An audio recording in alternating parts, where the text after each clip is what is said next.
Então, a gente acabou tendo um problema na gravação de ontem, e então eu vou gravar um resumo para para ficar como se fosse a aula de ontem. É, primeiramente, queria pedir desculpa por não ter dado por esse problema e vamos lá. É, vou apresentar primeiro para vocês o RStudio. O RStudio, a gente tem quatro áreas básicas dentro dele, que é o console, essa tela de arquivos, que aparece também plots, os pacotes, o help, o viewer. Aqui na de console temos o console, o terminal e o jobs, que o jobs é para iniciar e finalizar scripts, caso você queira rodar. Temos o environment, que você salva todas as variáveis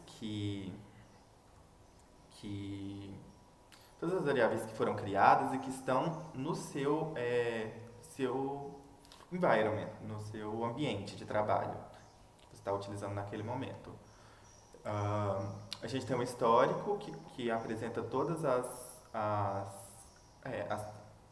operações realizadas no console. Connections é para fazer conexões com bases de dados externas.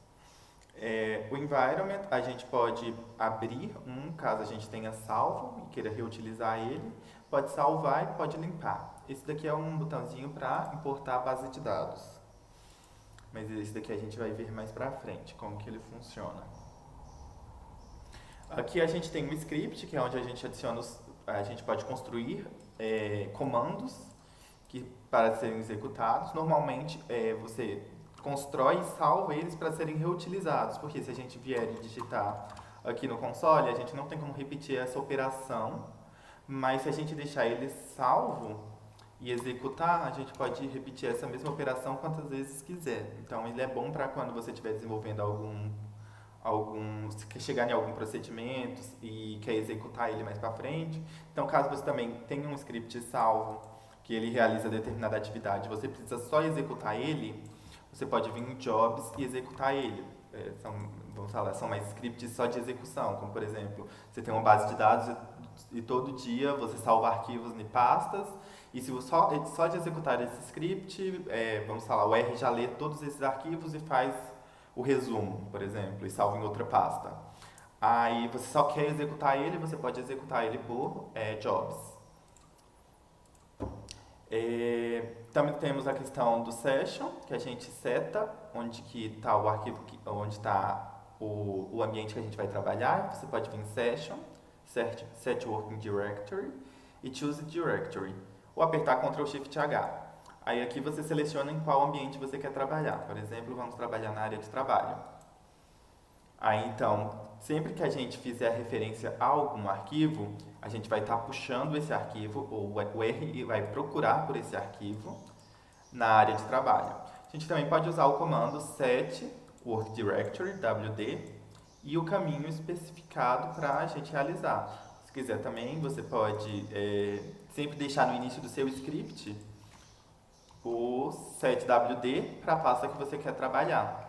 Então, sempre que você executar esse script, você roda o set work directory, aí ele começa a puxar os arquivos e as demais coisas, salvar um arquivo, por exemplo, no work directory que você estiver trabalhando. Certo. Agora vamos para operações.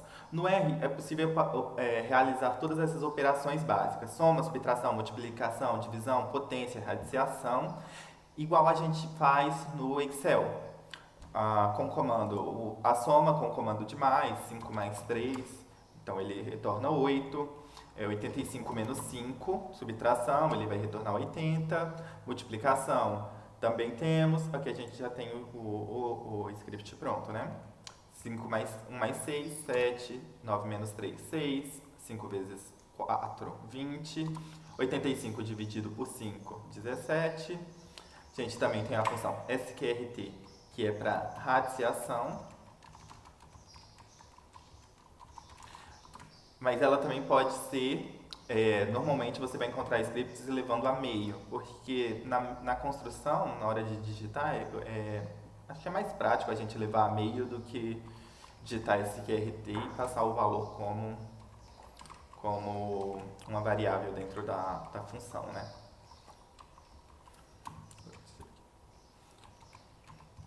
Radiciação. Para executar um comando no script, você pode apertar Ctrl Enter, aí ele executa, estou pressionando Ctrl Enter. Você pode selecionar várias linhas, caso você queira executar várias linhas e não somente essa linha, e também apertar Ctrl Enter, ele vai executar todas essas linhas que foram selecionadas. Aqui no caso eu selecionei 1 mais 6, 9 mais 7, 5 vezes 4, ou 9 menos 3 e 5 vezes 4. Ele adicionou. E você também pode executar todo o script apertando Ctrl Shift R, não tem problema, Ctrl Shift Enter. Deu algum errinho lá no final. Foi apagar na variável que não existia.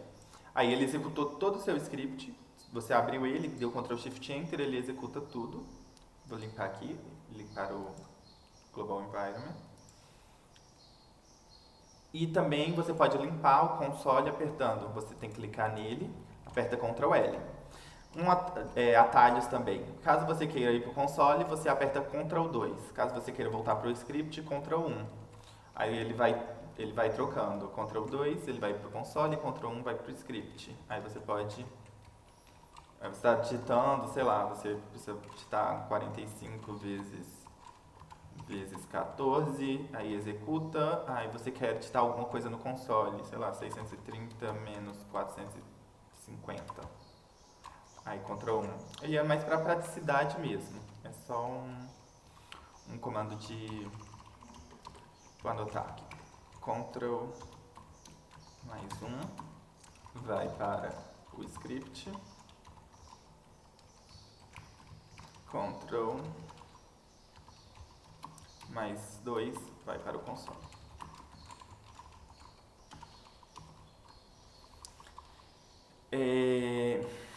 Beleza.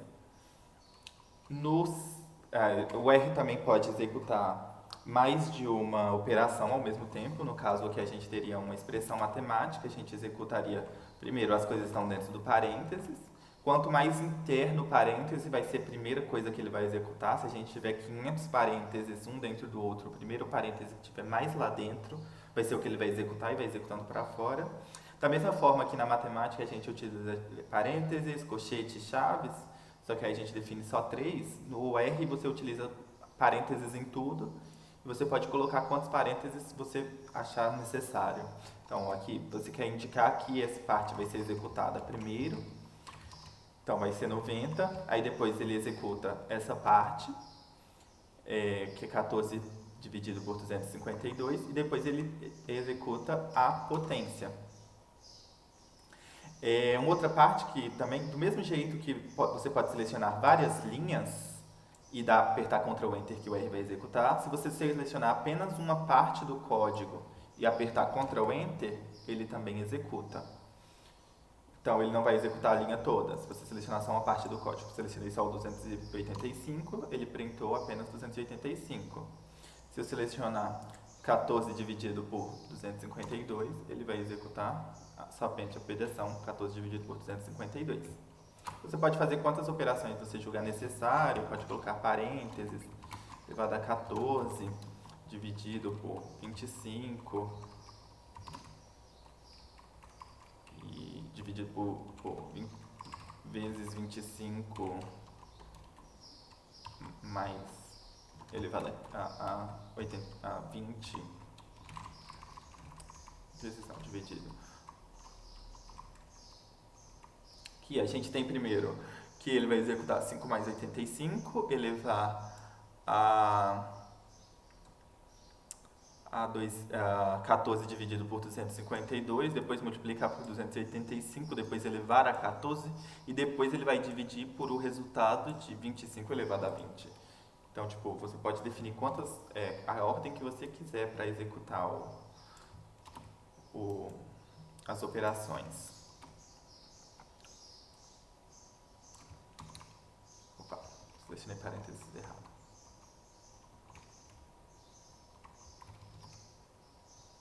De novo.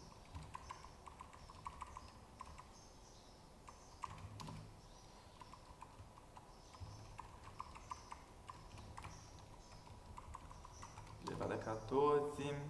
Aí aqui ele aparece em notação científica, que é 7,72 mais 35. Isso significa que é 7,72 vezes 10 elevado a 35. Aí, nesse caso a gente tem um número menorzinho, que no caso é o quê? 84.916.926.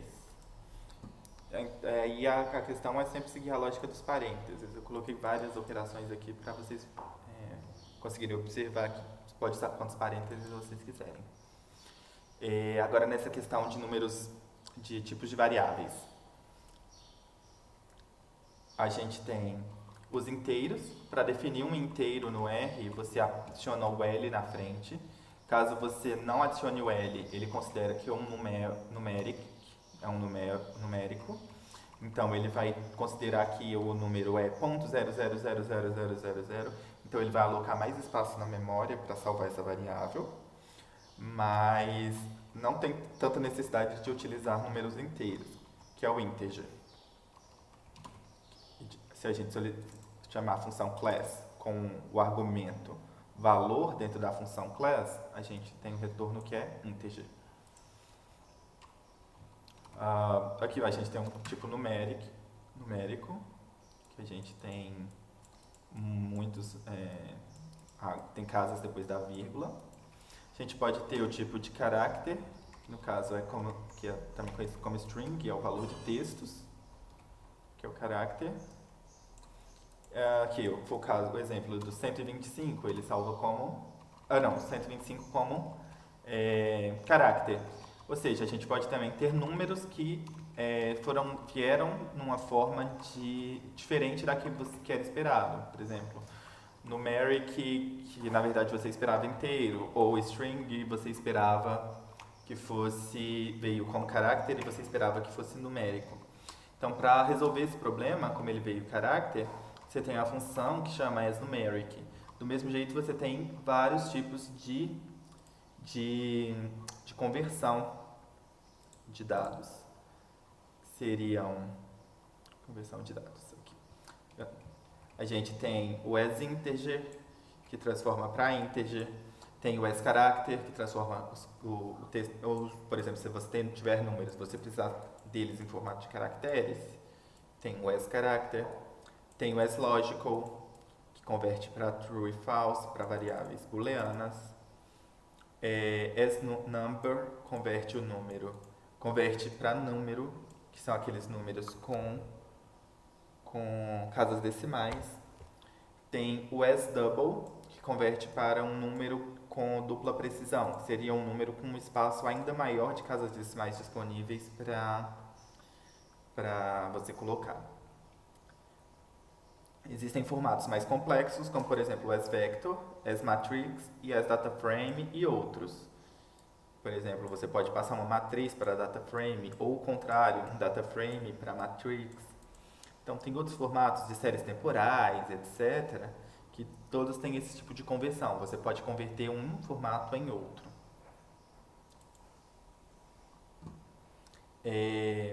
No caso aqui eu apresentei para vocês também como, já de cara, nem comentei agora, como salvar uma variável. Você utiliza variáveis para trabalhar com elas mais tarde. Por exemplo, você realizou uma operação muito grande, você salva o resultado dessa operação em uma variável porque você vai precisar. Como por exemplo, se estivéssemos fazendo Bhaskara, que é mais ou menos, eu não lembro muito bem não, mais ou menos raiz de delta sobre, B mais ou menos raiz de delta sobre 2A? Eu acho que é. E menos 4AC, isso. Então, tá. Por exemplo, vamos construir Bhaskara aqui. Bhaskara. Então, a gente poderia ter a forma total de Bhaskara, que é B menos, ou mais ou menos raiz de delta sobre 2A. E podemos separar. Então, primeiro a gente poderia calcular o delta, que seria, a gente tem, vamos lá, A, B, C, os valores já separados. Então, A foi 5, B foi 8, e C é 2. Nem sei se esses resultados vão dar um resultado legal. Mas vamos lá. O delta seria menos 4. Na verdade, acho que o A tem que ser negativo, né? Isso. O A vai ser menos 5. O delta seria menos 4 vezes A vezes C. Eu não criei os objetos. Criei agora. ABC, a gente tem lá já separados. Aí a gente tem o delta. Delta é menos 4A. Menos 4AC. A gente tem o outro termo de Bhaskara, que seria a parte superior, né? Que é... Vou colocar numerador aqui, numerador. Só pra gente fazer passo a passo. O numerador seria o menos B.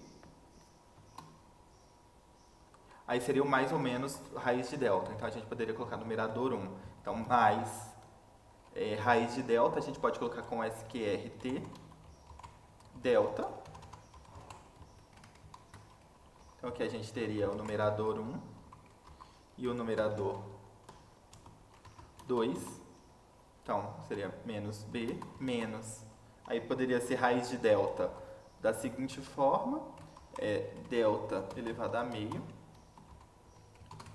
A gente teria o numerador 2. E sobre 2A. Então, denominador poderia ser 2 vezes A. Beleza. Então, a gente tem o numerador 1 dividido por o denominador. Você tem o primeiro resultado. E a gente pode colocar o segundo resultado também aqui, que é o numerador 2 dividido pelo denominador. Então, os resultados desse Bhaskara seriam 0,16 e 1,43. Aqui a gente poderia também fazer da seguinte forma.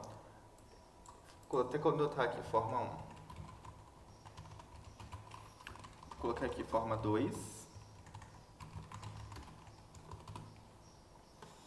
A gente poderia ter numerador de cara, e ao invés de ter o numerador, a gente tem um vetor, que é definido pelo C. Então, vai lá, C, sempre que você coloca C e você passa itens para dentro dessa função, você gera um vetor. Então, aqui a gente já teria, no caso, a gente poderia colocar mais raiz de delta, SQRT. Na verdade, nem precisa do mais. Delta e menos SQRT delta. Então, aqui a gente teria, não numerador, aqui a gente teria a raiz de delta positiva, a raiz de delta negativa. No caso, a gente quer o menos B mais esse resultado, que mais o número positivo fica mais certinho, e mais menos o número positivo fica menos o número negativo, né, no caso. Então, a gente teria os mesmos resultados aqui. O numerador 1, numerador 2, 1,67, 14,32, 14,32, 1,67. Certinho. Então, a gente teria um numerador aqui que é um vetor. E a gente também pode realizar operações com vetores. Então, a gente pode dividir esse numerador, que é um vetor que tem duas informações salvas, pelo mesmo denominador. Do mesmo jeito que eu tenho um vetor aqui, que foi criado, e ele também foi adicionado aos dois itens o valor de B. Então, se eu dividir esse numerador, que tem dois itens, por um denominador que tem apenas um item, a gente tem o mesmo resultado também, só que apresenta no mesmo vetor os resultados dessa operação.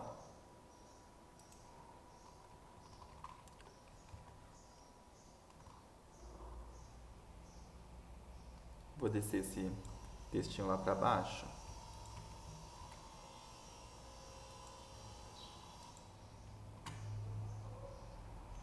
Vou colocar acima de variável lógica. Pronto. Então aqui a gente já viu também vetores.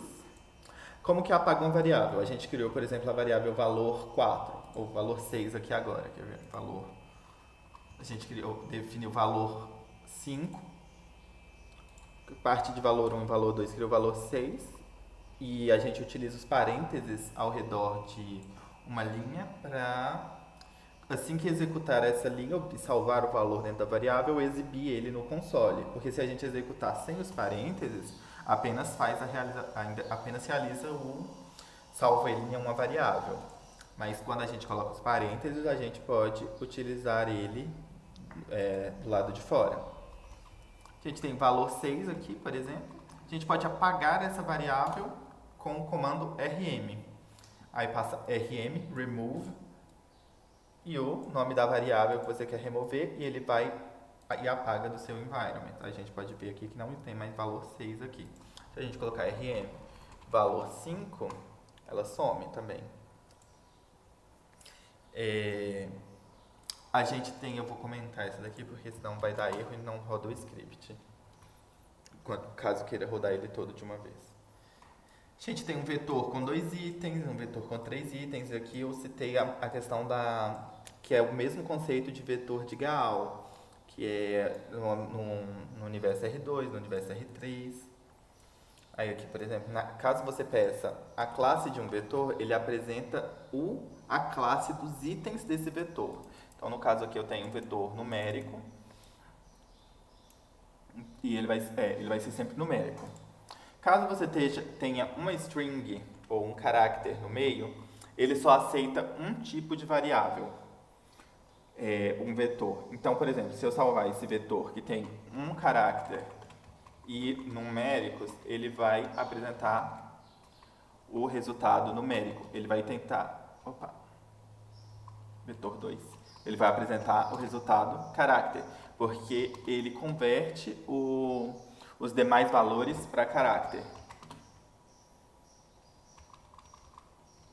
Então, a classe do vetor 2 é caráter. Mas, por exemplo, a gente salvar com o valor, com os números apenas, ele volta para numeric. Lembrando que você não pode salvar duas variáveis com o mesmo nome. Que caso salve as duas variáveis com o mesmo nome, ele vai substituir o valor de uma na outra. Aí que a gente vai comentar um pouquinho sobre tipos de nomes de variáveis. Deixa eu pegar, nomeando vetores. Não. Nomear uma variável. Tem 4 principais tipos de nomeação de variável. Tem a camel case, que é quando a primeira palavra que completa, que é a primeira palavra da sua variável, ela é com letra minúscula. A segunda palavra em diante, todas são capitalizadas. Então, a regra é capitalizar todas as palavras após a primeira. O Pascal case capitaliza todas as palavras. O Kebab case, todas as palavras estão em letra minúscula, com um tracinho separando cada palavra. No Kebab case, ele é o caso que a gente não utiliza muito. O R não aceita essa construção, porque ele identifica que você está querendo subtrair a primeira palavra da segunda. Então, ele vai procurar um objeto que tem o nome da primeira palavra e um objeto com o nome da segunda, e vai dar erro falando que não encontrou nenhum objeto com esses nomes. Então, essa não é uma forma aceitada no R. Eu só conheço até hoje a linguagem CSS que aceita essa estrutura. Tem o snake case, que é com um underline entre as palavras. O que eu mais utilizo no R é o camel case e o snake case. O Pascal case eu não utilizo muito, também não vejo muitas pessoas utilizando. Ele tem algumas convenções, por exemplo, no JavaScript, o Pascal case é sempre utilizado para construir classes. E o restante das variáveis todas é em camel case ou snake case. Vamos passar. Aqui, variável lógica. Eu vi que ontem, durante a aula, teve bastante dúvida sobre essa questão de lógica. Nem foi sobre a questão das variáveis lógicas, mas foi sobre mesmo a questão da construção da lógica computacional. De lógica matemática também. Da lógica em si, porque a questão de lógica não é somente fazer sentido, não é? Entender realmente são afirmações e qual o resultado dessas afirmações, como essas afirmações interagem. Eu até coloquei a tabela da verdade na planilha, ou pelo menos como construir a tabela da verdade e tal. É, então o que eu consegui? Eu procurei um curso de lógica que fosse bem claro na internet. Aí eu encontrei um da UBMAP, que o professor apresenta os conceitos de lógica, matemática, quais são as principais ideias e tal. E entra bastante nessa questão de i e ou, e a negação e tal. Eu vou colocar o link na descrição, mas é uma playlist muito boa. Esse link aqui, eu vou colocar na descrição. Deixa eu abrir para vocês verem. Esse professor aqui, quer ver? Já está aberto aqui. Ele fala sobre a lógica matemática, aí tem aqui, existe, para todo, prova, conceitos de i ou, a negação. É bem legal essa matéria. Eu tive a introdução à lógica quando eu fiz o BMAP. Aí, às vezes a gente. Eu estava falando com muita naturalidade, mas é uma matéria realmente que você precisa estudar. E é bem legal. Eu sugiro vocês assistirem. O curso não é muito grandinho, tem 23 aulas, em torno de 10 minutos cada. Dá bastante tempo, mas se vocês tiverem um tempinho, vale a pena assistir. Eu vou passar aqui rapidamente sobre a questão das variáveis lógicas, que você tem o operador de igualdade, que é dois iguais, o operador de diferente, que é uma exclamação, que é a negação. Vou anotar até aqui. Negação.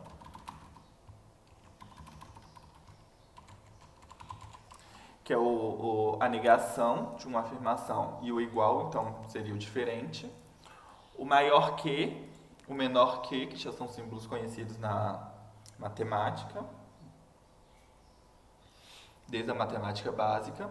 O maior ou igual, ou o menor ou igual, também são condições que podem ser verificadas.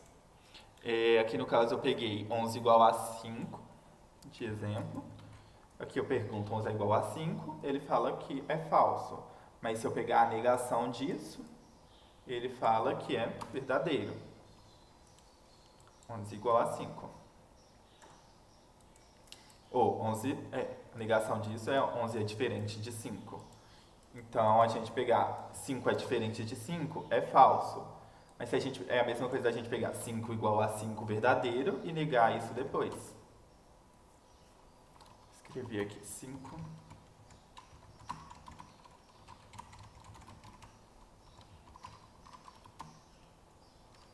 E aqui é a mesma coisa. 5 é diferente de 5. A questão aqui é comparando números. Nesse caso aqui a gente quer comparar afirmativas. Se a gente comparar Paulo tudo minúsculo com Paulo tudo minúsculo, ele vai dizer que é verdadeiro. Mas se Paulo tiver com um P maiúsculo e Paulo tiver com um P minúsculo e comparar, ele vai falar que é uma afirmativa falsa. Esse Paulo é diferente desse Paulo. Então, normalmente, até quando a gente vai comparar strings, normalmente a gente faz alguns tratamentos, caso você tenha necessidade. Caso você realmente queira diferenciar Paulo maiúsculo de Paulo minúsculo, então você não há necessidade de fazer esse tratamento. Mas, caso você queira diferenciar, você tem que colocar to lowercase, que seria para colocar tudo minúsculo. Aí, então, você compara. Então, por exemplo, também tem as formas de você tirar acentuação, cedilha, colocar tudo minúsculo ou colocar tudo maiúsculo. E então você comparar, porque dessa forma você vai conseguir realizar comparações de palavras, por exemplo, Paulo Moisés tem acento no Moisés e tem aí Moisés com acento. Só que aí na sua base de dados está salvo lá Paulo Moisés, sem acento e tudo em minúsculo. Então se você passar tudo para minúsculo e tirar a acentuação, você consegue comparar essas duas afirmativas. A gente não deve trabalhar essa questão de strings, trabalhando muito bem com strings dentro desse curso. A gente deve passar muito rapidamente sobre isso. Mas se vocês precisarem, a gente faz mais. A gente dá um jeito de passar, aprofundar um pouco mais sobre isso. Tem a questão do operador I, que verifica se uma afirmativa é verdadeira e outra é verdadeira, ou uma afirmativa é falsa e outra é falsa. E o operador OU também para verificar se uma afirmativa é verdadeira ou outra é verdadeira. Aí no caso aqui eu recomendo utilizar, verificar esses vídeos aqui, são muito bons. Então vamos passar mais para essa construção de lista, ou de vetores. Aqui, no caso, a gente nomeou ou criou um vetor de lista de compras, que tem sabão em pó, sorvete e biscoito. O preço de cada um deles, que é 17, 20 e 3. As quantidades, que é 1, 3 e 2. E a gente queria o total de item a item, ou seja, quanto que a gente vai pagar por cada item. Para isso, a gente multiplica o primeiro vetor pelo segundo vetor e ele vai multiplicar item a item, 17 vezes 1, 20 vezes 3 e 3 vezes 2. Então, a gente vai ter o resultado de 17, 60 e 6, que seria o total de cada um dos itens. Para nomear um vetor, a gente pode utilizar names, passar o vetor como um argumento e apontar que ele recebe que os nomes de totais, a propriedade names do vetor totais, vai receber a lista de compras. Então, quando a gente visualizar, a gente vai ter um vetor nomeado, que a gente tem sabão em pó com R$17 o total a ser gasto, sorvete com R$60 e o biscoito com 6. Para a gente obter o valor total desse vetor, você vai utilizar a função sum, que ele realiza a soma. Então, a gente tem o total de R$83. Uma segunda forma de encontrar o total seria somando item a item. A gente sabe que tem 3 itens, a gente usa endereçamento direto, lembrando que a contagem dos itens no R, ele começa a partir de 1, então o primeiro item é o 1, o segundo item é o 2, o terceiro item é o 3.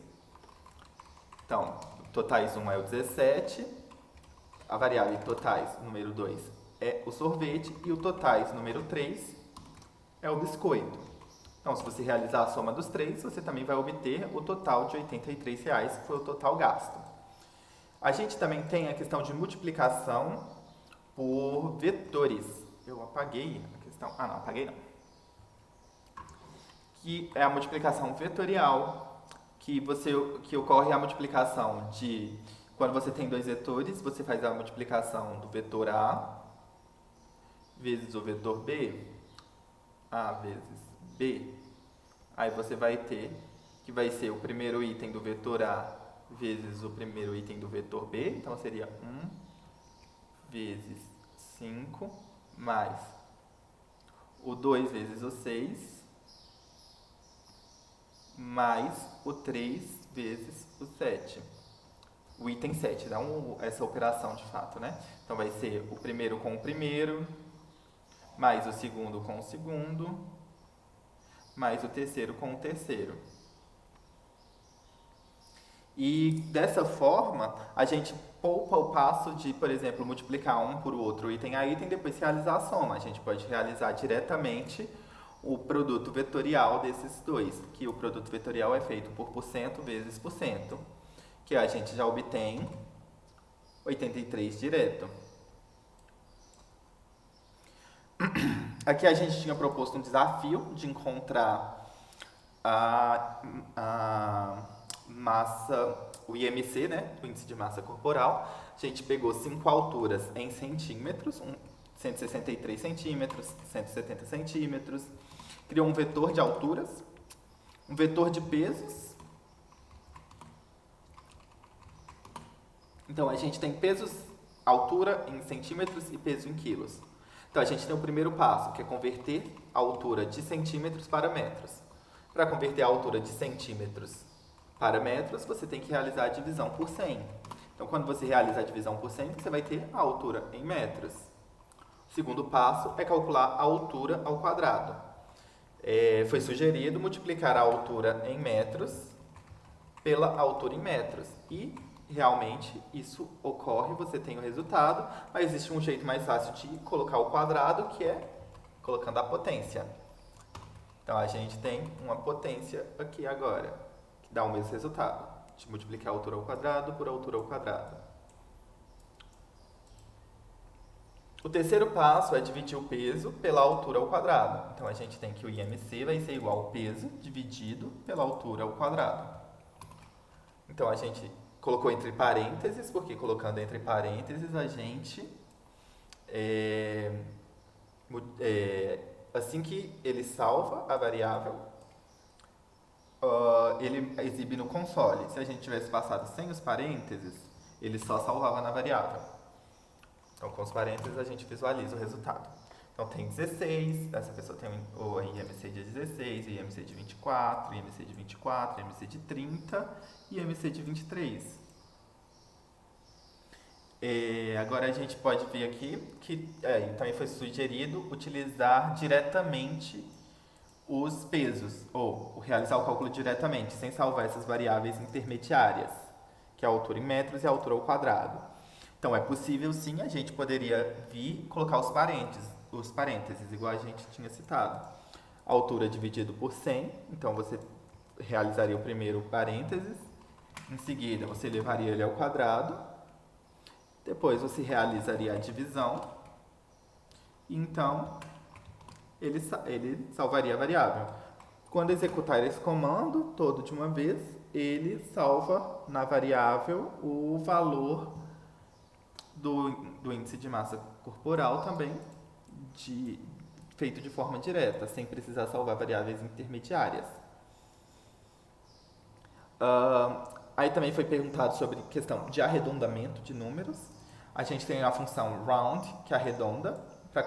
Os argumentos dessa função é o valor que quer arredondar e a quantidade de dígitos. Então, eu quero arredondar o valor 1, que a gente salvou aqui, que é esse 1588875 para duas casas decimais.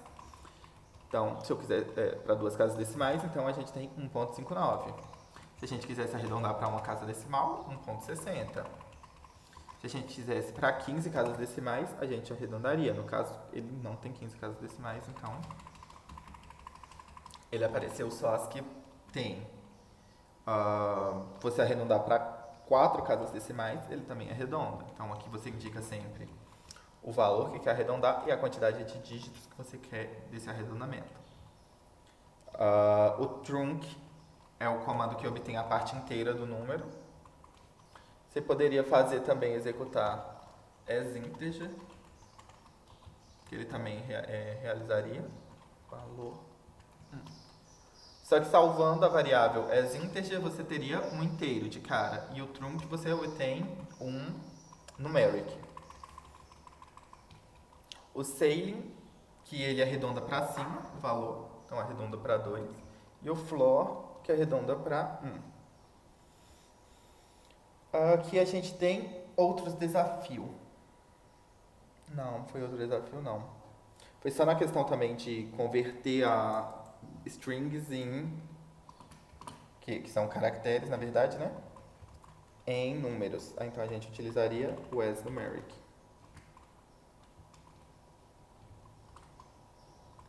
A gente poderia pedir a soma, poderia pedir a soma dividida pelo tamanho. Length é uma função que te retorna o tamanho de um vetor. Quantos itens possui esse vetor? Nesse caso, a gente tem 5, 7, 3, 9 e 10, que no caso são 2, 3, 4, 5 itens. Então, se a gente fizer length desse vetor, a gente obtém 5. Sum, ele realiza a soma dos itens desse vetor. Então, se você executar esse comando todo, você vai obter a média desse resultado. Se você solicitar min também, você já obtém a média de cara.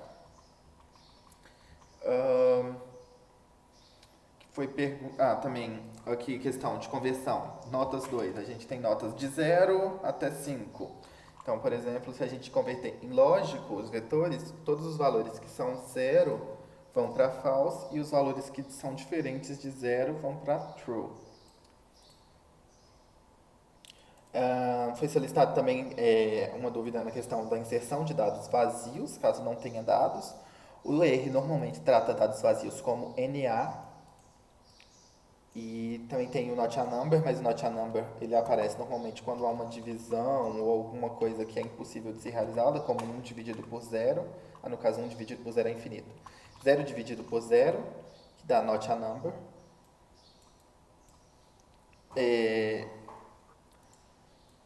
Aí, então, aqui nesse caso, a gente teria um NA, né, quando não tem dados. Então, se convertesse no S-Logical, aqui continuaria permanecendo NA, porque não há informação sobre esse dado, né? Só que caso você queira que aparecesse falso, aí, então você pode solicitar primeiro a pergunta isNA, que aí ele verifica quais os valores é NA e quais não são.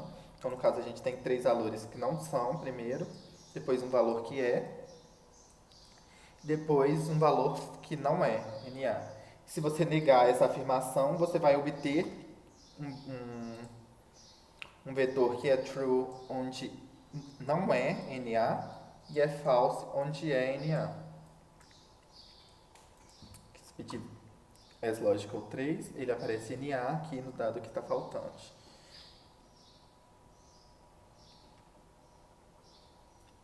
Aqui a gente tem o desafio 2, que foi o desafio das notas dos alunos. Que a gente tem notas e nomes, só que as notas estão em caráter. Então, a primeira coisa que a gente queria saber é qual o total de alunos. A gente apresentou 2 formas de verificar isso. Primeiro, a gente converteu as notas dos alunos para numeric, salvando ele em notas números. Então, a gente pegou notas números e dividiu por notas números para encontrar um vetor de uns. Realizou a soma, então a gente encontrou o total de alunos. É uma forma, só que, como foi apresentado, também temos a função length, que ela realiza essa contagem para saber quantos que foram aprovados, ou quantos alunos possuem nessa lista. Agora a gente pergunta quantos alunos foram aprovados. A gente adotou de regra que os alunos, para serem aprovados, eles precisam tirar nota 6 ou mais. Então a gente executa nota 6 maior ou igual a 6, então a gente vai obter um vetor booleano com verdadeiro e falso. Então a gente tem que o vetor aprovados é esse que tem verdadeiro, onde os alunos foram aprovados, ou seja, que as notas deles foram maior ou iguais a 6, e reprovados, os alunos vão aparecer falso, que no caso que obtiveram uma nota menor que 6. O total de alunos aprovados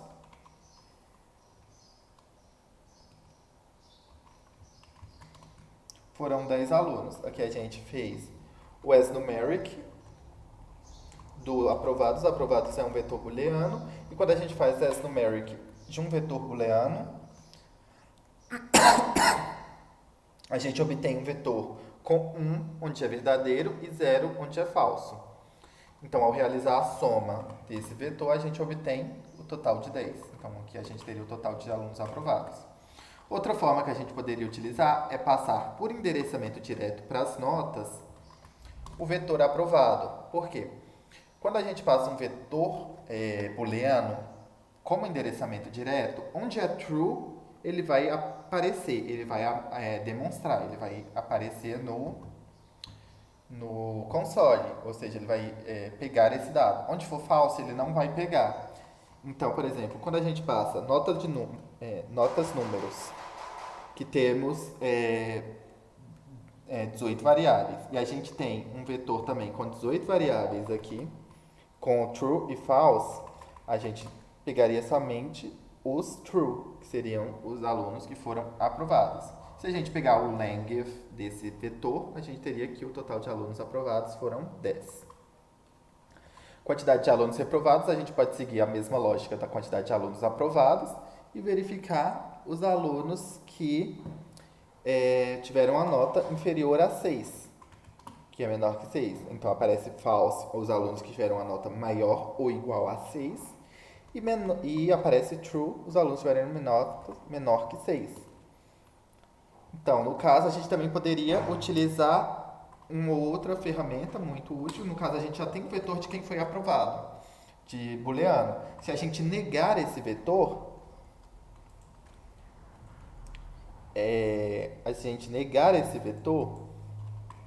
ele vai obter o mesmo vetor de reprovados, porque se ele não foi aprovado, ele foi reprovado. A gente tem afirmações que são mutuamente exclusivas. Então a gente tem aqui o vetor de reprovados também. Da mesma forma, seguindo o raciocínio do primeiro, a gente poderia transformar em numerics e realizar a soma, obteria 8. Ou então, da mesma forma do outro, pegar os números, fazer por endereçamento direto e obter os dados que são maiores ou menores que 6. Então, seriam os alunos que foram reprovados. Então, se a gente pedir length desse valor, também a gente teria 8. Se a gente pegar o número... Ou a gente poderia também pegar o número total de alunos, que são 18, e subtrair o número total de alunos aprovados. Também seria uma forma, que é 8. Aqui eu fiz diretamente, mas a gente poderia pegar o total de alunos, que está salvo em uma variável, e subtrair o total de aprovados.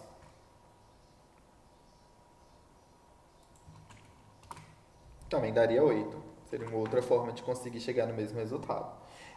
A gente fez várias formas possíveis de chegar no mesmo resultado para ficar claro que não é um único resultado em específico. Existem várias formas de resolver o mesmo problema. Então, a gente tem a questão 4, qual o percentual de alunos aprovados? A gente pode pegar o total de aprovados e dividir por o total de alunos. A gente teria o percentual de alunos aprovados. Como o vetor de aprovados, que é true e false, ele como numeric, ele aparece aprovados. Ele aparece com 0 e 1. Se a gente somar todo esse vetor, ele vai aparecer o número de aprovados. E se dividir pelo total, pela quantidade, pelo tamanho dele, a gente vai ter o número total de alunos. O número total dele é o número total de alunos e você somando é o número total de aprovados. Então, se eu vou pegar a soma total do vetor e dividir pelo tamanho dele, é eu tirar a média. Então, eu tirando a média do vetor aprovados, eu também tenho o percentual de alunos que foram aprovados. Esse vetor aprovados ele é um vetor booleano. Ela é bem útil, essa média, quando você quer verificar algo de forma rápida, tipo percentual de pessoas que apresentou um determinado questionário em resposta maior que 5. Então, você pode fazer média desse resultado maior que 5, então você já vai obter esse percentual, sem precisar realizar a soma e saber quantos que foram primeiro e depois realizar a divisão. Qual o percentual de alunos reprovados? Foi a questão 5. Então, ou a gente pega o 100% e subtrai o percentual de aprovados, que dá 44, ou a gente pega o total de reprovados e divide pelo total de alunos, ou então segue a mesma lógica e pega a média do vetor de reprovados. Também vai dar 0,44. Aí a gente adicionou mais problemas, né, que é quais alunos foram aprovados. Então a gente pode pegar, por exemplo, o vetor nomes e passar por endereçamento direto, os alunos foram aprovados, então vai aparecer na nossa lista o nome dos alunos que foram aprovados. Quais alunos foram reprovados? Da mesma forma, pega os nomes e passa por endereçamento direto os alunos que foram reprovados. Aí a gente adiciona mais uma última questão, que é quais os alunos aprovados e suas notas, e quanto que eles tiraram. Então a gente pode nomear o vetor, primeiro a gente tem um vetor que não está nomeado, então a gente vai pegar a propriedade names dele, no caso está como null, porque ele não tem nomes, e definir que ela vai ser igual a nomes. Então a gente agora tem um vetor nomeado. E caso a gente pegue por endereçamento direto, notas dos alunos como aprovados, a gente vai ter o nome dos alunos e a nota que eles tiraram. Então foi isso que a gente passou ontem, pessoal. Novamente, desculpa, ocorreu realmente um problema na hora do salvamento do vídeo. E qualquer dúvida, vocês podem entrar em contato. Vou deixar meu e-mail, meu Insta, meu telefone na descrição do vídeo. Deixar também a playlist do, da aula de lógica. Ela é muito boa caso você queira aprofundar mesmo nessa questão e queira obter conhecimentos mais avançados. É importante entender a questão da lógica. E é isso. Até a aula de hoje mais tarde.